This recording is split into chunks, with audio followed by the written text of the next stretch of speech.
చాలా ముఖ్యమైనటువంటి విషయం చెప్తున్నాను. సేవ్ చేసి పెట్టుకోండి. అవసరమైన వారందరి కోసం కూడా షేర్ చేయండి. ఆగస్టు 11 ఆ రోజు ఆదివారము, అధిపతి సూర్య భగవానుడు. ఆ రోజు సప్తమి తిథి సూర్యుని యొక్క జన్మతిథి. అట్లాగే మరో ముఖ్యమైనటువంటి విషయము, ఆ రోజు స్వాతి నక్షత్రము, లక్ష్మీనరసింహస్వామి యొక్క జన్మ నక్షత్రము. ఇంతకు మించినటువంటి అదృష్టం ఏమైనా ఉంటుందా?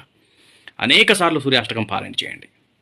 అనేక సార్లు లక్ష్మీనరసింహస్వామి కరావలంబ స్తోత్రం పారాయణ చేయండి. అనేక సార్లు ఆదిత్య హృదయం పారాయణ చేయండి. ఇవేమీ చేయలేని వారు ఓం శ్రీ సూర్యనారాయణ స్వామిని నమః మంత్రజపం చేయండి. అలాగే ఓం శ్రీ లక్ష్మీనరసింహస్వామి నమః మంత్రజపం చేయండి. జాబ్స్లో ఉన్న సకల ప్రాబ్లమ్స్ పోతాయి. మీకు జాబ్ రాకుండా ఇబ్బంది పడుతుంటే కూడా వెంటనే జాబ్స్ వస్తాయి, హైక్స్ వస్తాయి, ప్రమోషన్స్ వస్తాయి. ఆ విధంగా చేయండి.